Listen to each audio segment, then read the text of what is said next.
Have you ever wondered what people did for fun before phones, computers, or even electricity? Believe it or not, they played games.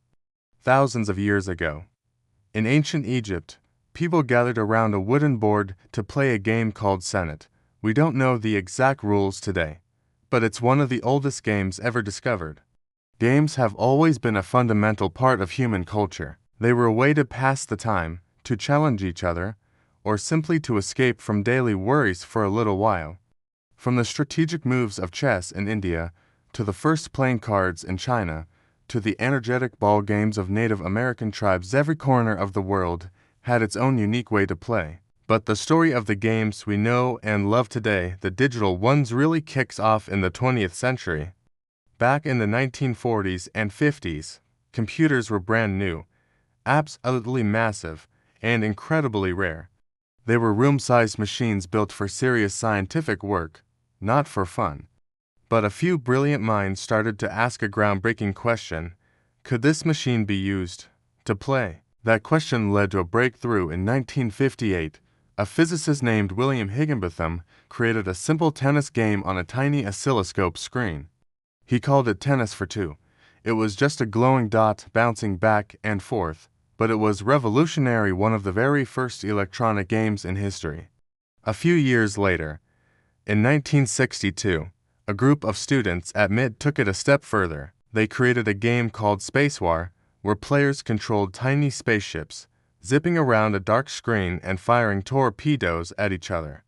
It was simple, but it was incredibly thrilling. From these small beginnings, the idea of electronic gaming started to spread like wildfire. The 1970s brought the golden age of arcades. Games like Pong, Asteroids, and the legendary Pac-Man had people lining up, dropping coins into glowing machines for just a few minutes of play. Soon after, gaming came home with the arrival of consoles like Atari and Nintendo. Suddenly, you didn't have to go to an arcade to play. By the 90s and 2000s, games had evolved into vast, immersive worlds. They were 3D, filled with stunning visuals, epic music, and captivating stories.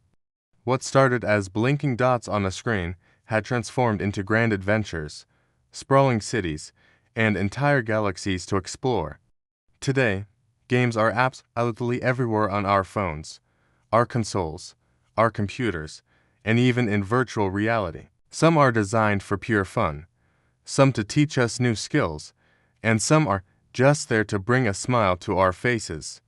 But when you think about it, the core reason we play hasn't really changed since that first game of Senet in ancient Egypt. We play because we love to imagine, to compete, and to lose ourselves in another world for a while. The story of games is, and always has been, the story of people finding joy in play, from simple stones on the ground to brilliant pixels on a screen. Thanks for watching. If you enjoyed this trip through gaming history, don't forget to like this video and subscribe for more content. See you in the next one.